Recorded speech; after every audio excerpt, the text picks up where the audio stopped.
Hello friends, मैं हूं सी प्रीतेश कुमार जैन और आज बात करेंगे हम इमूवेबल असेट्स परचेज और सेल के ऊपर इनकम टैक्स के क्या रूल्स रेगुलेशन है उसके बारे में जानने का प्रयास करेंगे।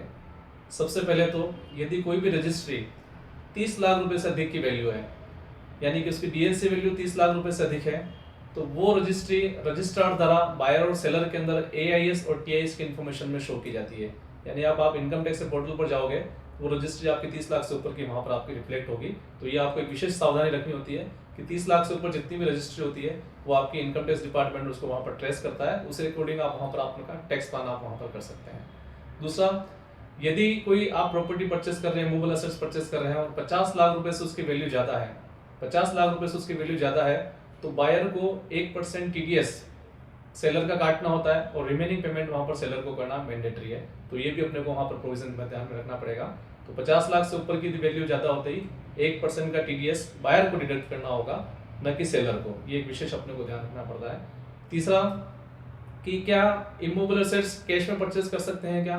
बिल्कुल नहीं। इमूवेबल असेट्स के लिए कुछ सालों पहले रूल आया कि मैक्सिमम आप 20,000 रुपए का पेमेंट ही मात्र आप कैश के अंदर कर सकते हैं। बाकी का पेमेंट आपको अदर देन कैश, यानी कि अकाउंट पे चेक, आरटीजीएस, नेफ्ट या डिमांड ड्राफ्ट आपको करना पड़ेगा।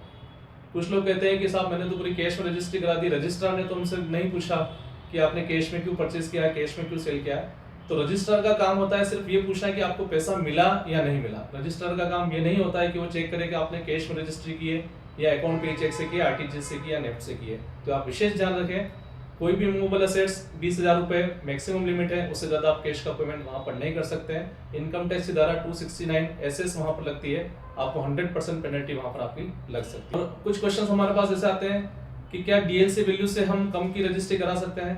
बिल्कुल करा सकते हैं। अगर डीएलसी वैल्यू से कम की आप रजिस्ट्री कराते हैं तो जो डिफरेंस है वो बायर के हैंड में गिफ्ट माना जाएगा, वो आपकी इनकम में जुड़ेगा, और सेलर के हैंड में डीएलसी वैल्यू पर आपको वहां पर कैपिटल गेन का पेमेंट वहां पर आपको करना पड़ेगा। तो आप बिल्कुल इस तरीके से आप अपना प्लान कर सकते हैं। ये कुछ महत्वपूर्ण जानकारी है, जब भी आप प्रॉपर्टी परचेस करें या सेल करें, ये चीजें आपको ध्यान में रखनी चाहिए। धन्यवाद।